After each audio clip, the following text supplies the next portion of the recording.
법보다 주먹이 앞서던 이 시대는 김두한, 시라소니, 이화룡, 이정재, 김춘삼도 있었습니다. 이름 석자만 들어도 누구나 알 법한 인물이죠. 염천교 거지속을 왕초에서 전국 거지왕이라고 불립니다. 원래 진짜 별명은 왕초가 아니라 멸치라고 합니다. 마른 체형 때문에 붙여졌다고 합니다. 김춘삼은 사람들에게 현재 알려져 있기를 드라마 왕초의 이미지로 알고 있는 사람들이 많습니다. 하지만 모든 내용들은 김춘삼이 쓴 책 내가 왕이로소이다 책을 기반으로 만들어졌기 때문에 의로운 협객, 약한 자를 구해주는 정의의 인물이라고 묘사되어 있지만 사실상 왕초 김춘삼은 생각보다 의로운 인물과는 거리가 먼 인물이라고 합니다. 거지들을 모아 6.25 전쟁을 참전하고 게다가 거지들을 모아 합동 결혼식도 할 만큼 거지들에게 영향력이 엄청났던 인물이기도 합니다. 시청하시기 전 구독과 좋아요 부탁드립니다.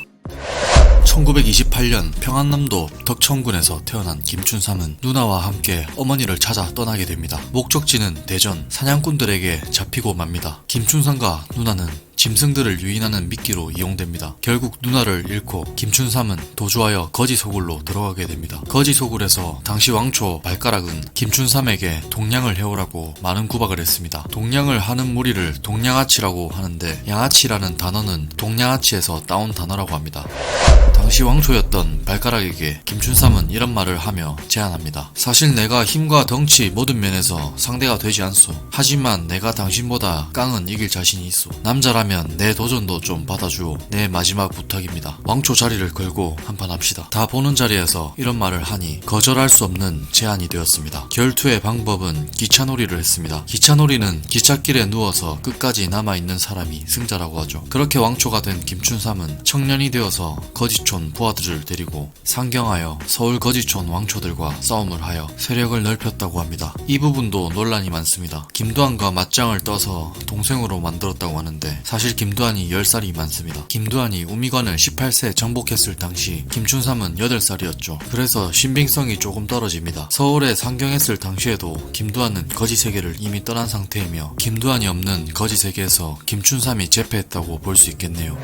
김춘삼의 키는 170cm라고 합니다. 당시 170cm는 지금으로 치면 180 정도 되겠네요. 키만 커도 당시 격투기가 발달되지 않은 시기였기 때문에 상대에게 충분히 위협을 줄 수 있는 시기였습니다. 김춘삼은 굉장히 교활했기 때문에 자신과 닮은 가짜 김춘삼을 보내서 누가 진짜 상대인지 파악하고 별 볼 일 없는 상대라고 생각이 들면 자신이 나가서 몇 마디 나누지 않고 기선제압을 하거나 여러 부하들을 시켜 상대를 힘을 빼놓고 싸웠다는 이야기가 있습니다. 게다가 실제 드라마 촬영 현장에 와서 어릴 적에 싸움을 굉장히 많이 했다고 하며 자기 입으로 접은 적이 없다고 합니다. 하지만 당대 주먹들의 회고록에 김춘삼의 내용은 일절 없는 것으로 보아 강자와는 교류한 흔적이 없는 것으로 여겨집니다.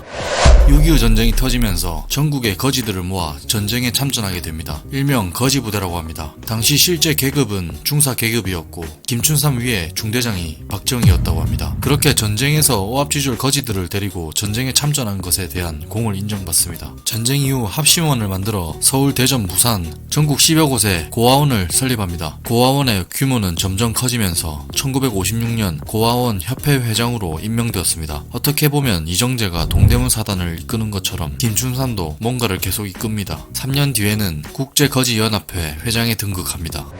아까 전에 이야기했던 고아원 협회 회장을 맡을 만큼 고아들에 대해서 신경을 많이 썼다는 인물로 알려져 있습니다. 게다가 김춘삼을 검색하면 시민운동가로 표기되어 있습니다. 그만큼 사회공헌 활동도 적지 않게 했다고 되어 있지만 실제 지인들의 말에 따르면 꼭 그렇지만은 않다고 하죠. 자신의 자녀들마저도 고아원에 보낼 정도로 인격적으로 조금 특이했습니다. 이유는 내 자식처럼 고아들을 키우겠다는 취지였죠. 하지만 그런 뜻은 변질되었고 수많은 가혹행위들이 이어졌습니다. 자녀들을 다른 고아원생들과 함께 똑같이 대할 수 있도록 지시했고 인격적으로 무시하며 극한의 고통으로 몰아갔다고 합니다. 김춘삼의 자녀들은 성인이 돼서 하는 말이 있습니다. 아버지는 너무 엄격했고 늘 무섭고 두려운 존재였습니다. 매일 매맞고 얼차려 받았던 기억밖에 없습니다. 최측근 조세영이라는 분은 이렇게 말했습니다. 거지왕 왕초 드라마 드라마는 모두 거짓이다. 자서전도 거짓이 많고 인간성 자체에 큰 결함이 있는 사람이라고 밝혔고, 전쟁 이후 구호물자를 받았을 때도 착복하고 아이들에게는 밀찌꺼기로 만든 수제비를 먹였다고 하죠. 수시로 아이들을 때려서 맞아 죽는 아이도 있었고, 그렇게 맞아 죽은 아이들의 시신은 야산에 안매장했다고 합니다.